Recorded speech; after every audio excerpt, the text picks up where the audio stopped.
Chers abonnés d'Afrique Sport, bonjour et bienvenue dans ce premier numéro du journal du Mercato africain, que nous débutons avec des informations sur Idrissa Gana Gueye. Un temps annoncé du côté de Galatasaray, le champion d'Afrique 2021 avec le Sénégal pourrait finalement rejoindre une formation anglaise. Une équipe qu'Idrissa Gana Gueye connaît bien puisqu'il s'agit d'Everton. L'information est donnée par Fabrizio Romano. Le journaliste renseigne que des discussions ont débuté et elles se poursuivront dans les prochains jours. Un transfert qui ne devrait pas se compliquer au vu de la volonté du Paris Saint-Germain de se débarrasser de son milieu de terrain. D'autant plus que le club francilien a enregistré la venue récente de Vitinha et celle probable de Renato Sanchez. Toujours du côté du Paris Saint-Germain, on évoque cette fois-ci la situation du milieu ivoirien Seko Fofana du Racing Club de Lens. Débarqué à Lens pour 8,5 millions d'euros en provenance de l'Udinese, Seko Fofana s'est illustré lors des 2 saisons précédentes sous les couleurs lensoises avec 9 buts et beaucoup d'activités dans le milieu lensois. Au vu de ses performances, bien naturellement de nombreuses écuries sont venues aux nouvelles pour le milieu de terrain. Parmi ces clubs, le Paris Saint-Germain avait noté le nom de Fofana dans sa shortlist, mais la formation de la capitale française a dû faire machine arrière à cause du montant demandé par les Lensois qui s'élève à 30 millions d'euros,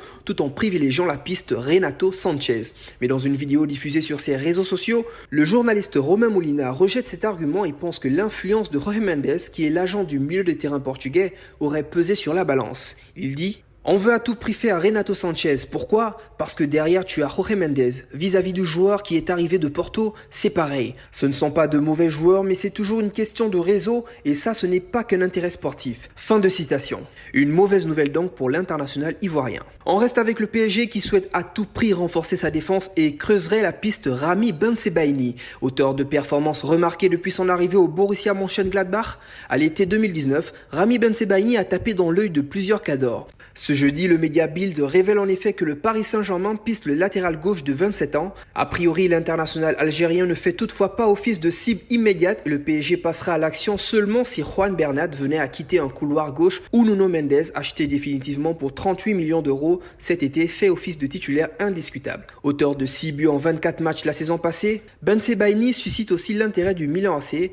Reste à savoir combien Mönchengladbach réclamera pour un taulier sous contrat jusqu'en 2025.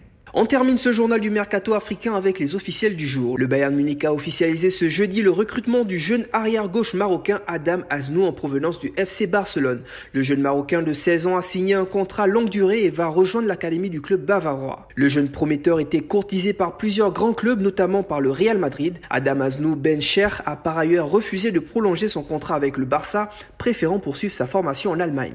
La dernière nouvelle de ce journal concerne un footballeur malien arrivé au centre de formation du stade de Reims en 2019 en provenance de l'académie Jean-Marc Guillou à Bamako. Fodé Doucouré quitte le club champenois pour le Red Star. Le défenseur droit qui a disputé 10 rencontres de Ligue 1 avait déjà été prêté au mercato hivernal au club odonien, entraîné par Habib Bey, avec lequel il a joué 15 matchs dont 12 en tant que titulaire. C'est la fin de ce journal du Mercato africain. Surtout, n'hésitez pas à vous abonner à la chaîne YouTube d'Afrique Sport pour ne rien rater des informations sur le football africain et mondial. À la prochaine.